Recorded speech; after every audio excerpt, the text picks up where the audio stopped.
All right, these are the queens. I'm going to teach you how they move and give you some basics about queens, how it relates to opening and strategies.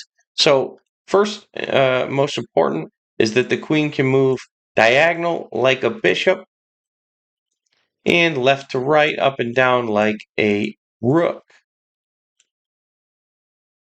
All right, now let's show the setup of a board. Let's say white goes e4, black goes e5, the most common pawn openings, and queen h5. Well, this can be really risky for white because if the plan backfires, black ends up developing a lot of pieces that they can turn into a quick attack, and white basically gets their queen chased around.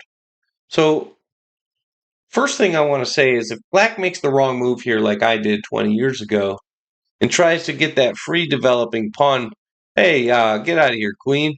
Well, the queen can actually do something very powerful and put the king in check while capturing the pawn. Since the king can't move left or right to get out of check, it has to be blocked. So whether you block with the bishop or the queen or the knight, it doesn't matter. Either way, you are going to lose a rook in this case because that queen put you in check and now it's white's turn again. So watch out for the queen. That extra tempo is dangerous, and tempo is very important in chess. So let's start the game over and do it more accurately for black. If queen goes h5, and instead of that free pawn move I thought was free 20 years ago, let's protect that center pawn so the queen can't just take it and cause more problems, right? So a lot of beginners are going to go, okay, bishop c4. Now I want to threaten checkmate on f7. So black has to prevent this. Now that that center pawn is protected, now that g pawn can be moved. So let's say the queen responds by going back and threatening checkmate yet again on f7. Well, black can now defend with the knight, developing the knight off its starting square, but also blocking the queen's ability to land on f7 because the queen cannot jump over a piece. So the block is very important to understand as well. But the queen is persistent, and a lot of beginners are too. And so what do they do next? They go queen b3, threatening f7 a third time now. So, but here's where black starts to dominate the game. And if you look at the chess engines that evaluate the position, black is actually winning now because black can simply go like this, knight d4. And you say, well, Adam, but now white can put black in check and then move the queen. Well, very true and good point. However, let's see how that looks. Well, black has one move here, has to move out of check, can't take the bishop because the queen is protecting it. So that's just fine and dandy. You just gained a pawn as white. And you say, well, now I'm just going to move my queen somewhere else so the knight doesn't take it, right? Because the knight was threatening the queen, let's not forget. Okay. Seems reasonable, except black, sorry about that. That was actually a misclick. Let's start that back over.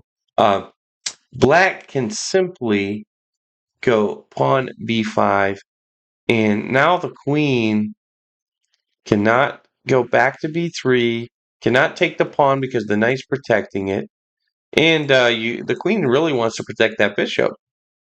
The queen cannot go d5 because this knight will take it. The queen cannot go e6 because that's a disaster. The pawn can take it or the knight. So in this position, black is winning, and white is likely to lose the bishop if black knows how to play. So, where do you go from here? Well, let's just restart really quick this time. And I'm sorry that it glitches sometimes and disappears. So, this is also called the Queen's Wayward attack, by the way. So, black defends the pawn, white threatens checkmate. Black kicks the queen back. Okay, let's just say from right here. Now, I don't know the exact engine analysis on how badly white is losing, but if they block the first two checkmates, let's back off. As a matter of fact, just don't bring your queen out first to begin. Like, if you're white, don't develop your queen so quick because it just gets chased around the board, and black ends up with all their pieces in the center, and the queen's just running around getting chased. Let's start with knights and bishops, which is how you're really technically supposed to learn chess. Is develop the knights first, then get your bishop out. Let's go bishop c4. We can still put together attacks on the f7 pawn if things go our way, but we're not betting the whole game on it and risking our position. So in this position, white is castled. White has a knight in the center, a bishop in the center, a nice presence. So in this case, white is looking much stronger, and black still has equal opportunities to develop a bishop and create an equal or better game. So it just depends on where it goes from here. But hopefully that gives you some insight on how to get the opening going, how to think about it, and not only is the queen powerful and disruptive, but if you're playing someone that knows what they're doing, you don't want your queen out early where it can get just chased around. You want to bring it out at the right time. Maybe after a couple more moves take place, we can try to get the queen out. Let's make a couple of trades. Okay. And maybe a few moves after this, the queens can come out in a manner that they're not going to get chased. And it starts to get into a little more advanced lessons. But hopefully that got you started, and thank you for watching.